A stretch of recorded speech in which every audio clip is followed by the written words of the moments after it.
Hey yo, what's good everyone? Today we're gonna react to the animated history of Finland. After checking out Finland joining NATO and the Finnish army, I thought it would be fair to react to the general history of this beautiful country. Let's go! This video is sponsored by the Great Courses Plus. Ooh, I Stick love the around to great see how you can... courses! Oh my god, I'm not even gonna lie. In the past 3/4 years, I've listened to, I don't know, maybe 30 of the great courses. That is my favorite series ever. I love listening to those professors. You can support the channel and learn more online. So you guys have heard of Finland, right? The Arctic wonderland in northern Europe bordering Russia and Sweden. And Norway too, I guess. Sami, Vikings, the so-called White Death, Grand Duchies, which are like regular duchies, just better, Swedes, Soviets, and in between it all, the reindeer just minding their own business. Whatever you've heard of the Nordic nation, its story goes back pretty far.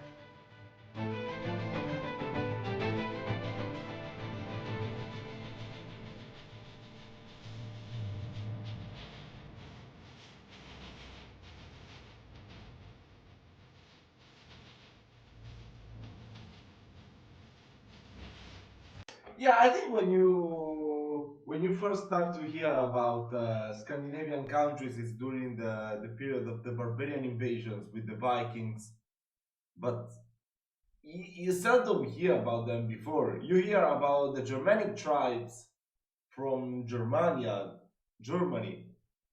during the Roman Empire, but before then, that's great. I mean, I never went really through that. So, I don't know. I hope I can learn something about ancient Finland. That would be pretty cool.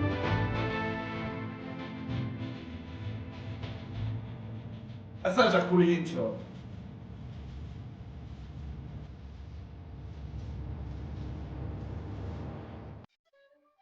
Finland is located right in the north of Europe, partly within the Arctic Circle.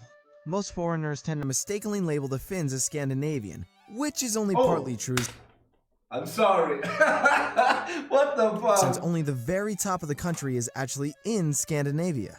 It would be more correct to use the term Nordic or Northern European, which encompasses the more broad cultural similarities they have with their neighbors. I will from now The on. region was inhabited mostly on the coast by a people that outsiders called the Fenni. The Finns called their land Suomi, which means land of lakes, which if you've ever been to Finland is pretty accurate. Loves a penny. The Finns and the Sami are ethnically Uralic and speak languages in the Finno-Ugric family, meaning they are distinct from Caucasians. But then again, I did make a reaction back in the days, was like, oh my god, over 2 years ago to a Finno-Ugric language. It was like chantings. It was actually pretty cool. I still remember that. we don't really know, and theories on the subject are about as common as vodka. Things were pretty peachy for the Finns until they encountered a little-known Germanic group from southern Scandinavia, the Vikings. The Vikings raided along the Finnish and Baltic shores for many centuries, beginning the process of cultural influence that the Norse would have on Finland for almost its entire history. Norse people also arrived in Finland as traders and settlers, bringing with them culture, food, customs, and traditions. The Finns were never really united, but rather a group of small villages and farms with similar language and ancestry, so resistance was light at best. Norse settlement in Finland increased dramatically from the 9th to 12th centuries, mostly from modern-day Sweden and Denmark, which would begin the long-standing claim of the Scandinavian powers on the Finnish lands. The Scandinavian powers fought for control over much of the Proto-Finnic lands, including parts of Estonia. To make things worse, even the Russians from Novgorod got involved from time to time. But before anyone knew what was going on, the medieval ages rolled around, and crusading was the hot new fashion. The Northern Crusades between 1150 and 1293 saw the Swedes conquer vast amounts of Finnic land, laying the foundations for the Swedish Empire. In addition to land and dominance, the expanding kingdom had a lot of symbolic significance for the Swedes, who had been struggling for many years against the Danes, their main rivals, who had a bit of a head start on the whole empire-building business. The Swedes brought with them the Swedish language and also lots of war. King Magnus Eriksson wasn't a fan of the Russians, and Finland often got caught up in the crossfire of the two nations' disputes. Not long after, Finland became part of the most powerful northern personal union you've never heard of, the Union of Kalmar, to try to counter the monopoly on trade from another union you've never heard of, the Hanseatic League. Princess Margaret of Denmark had her eyes set on the crowns of Sweden and Norway. And don't get us wrong, the royal families on these three countries were pretty intertwined by this point, and they mostly spoke the same language, so uniting them wasn't exactly the most far-fetched idea. She married the King of Sweden and succeeded as regent for her adopted son Eric, who became the King of Norway, Sweden, and Denmark, who by the way just happened to be a duke from Poland. The union was signed in 1397 in the Swedish city of Kalmar, which gave the new country its name. Bonus points for creativity. The union was plagued by internal struggles and fighting with the Danes and Russians, much of the time in the Finnish mainland. The Livonian Wars of the 1500s was a turbulent time for Finland. Four major powers warred for control over more land, resulting in a large territorial expansion into northern Finland. The war also had internal struggles, with Sigismund Vasa briefly being king of both Poland and Sweden until being deposed by his nephew King Charles. The conflicts were particularly harsh on the people of Finland, who revolted against the Swedish crown during the Finnish Club War. This ended well for no one, least of all the Finns and the Sami. 17th century Finland found itself part of a dominant military power, and many Finns served in the Swedish army.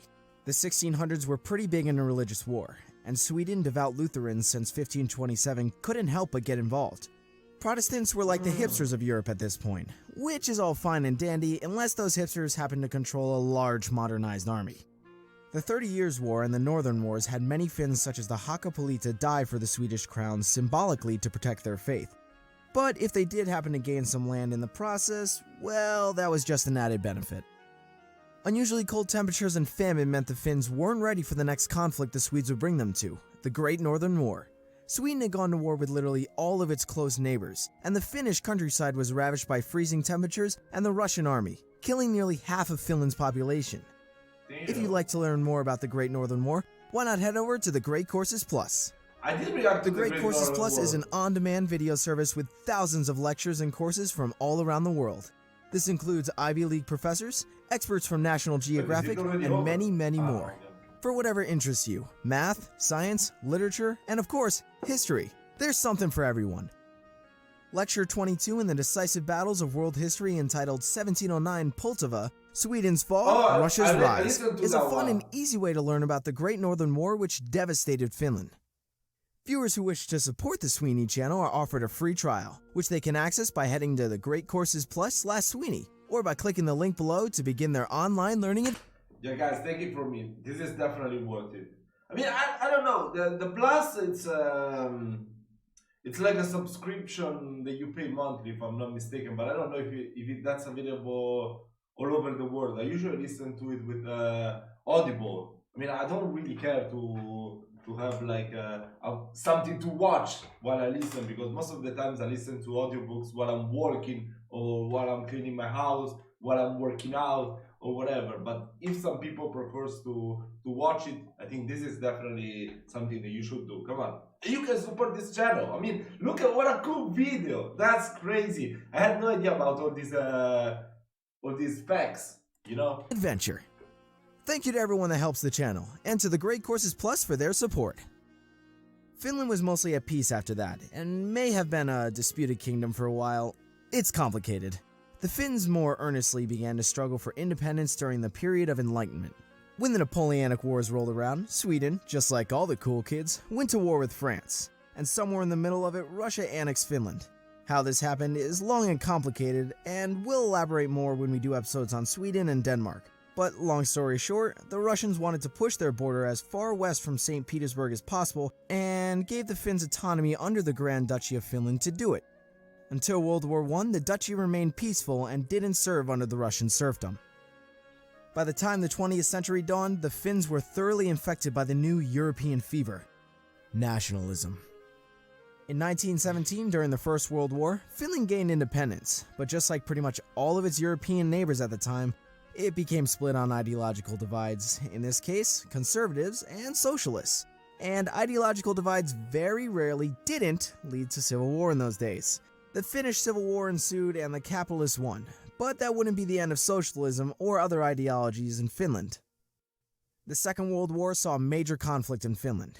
2 months after the fall of Warsaw, the Soviet army invaded Finland. This proxy conflict is labeled the Winter War since most of the battles were fought in thick winter snow, making famous the Finnish ski troops, Molotov cocktails, and Simo Häyhä, the White Death.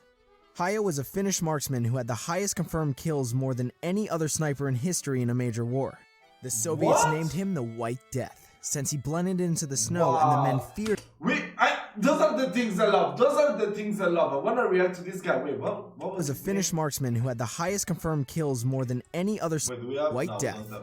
Haya was a Finnish marksman who had the highest confirmed. White Death. We gotta make a reaction. I love this kind of stuff. You know, when there's like a person, you know, a character in history that is so remarkable. You know, oh my god, I love that. I definitely love that. I wanna check out White Death from Finland.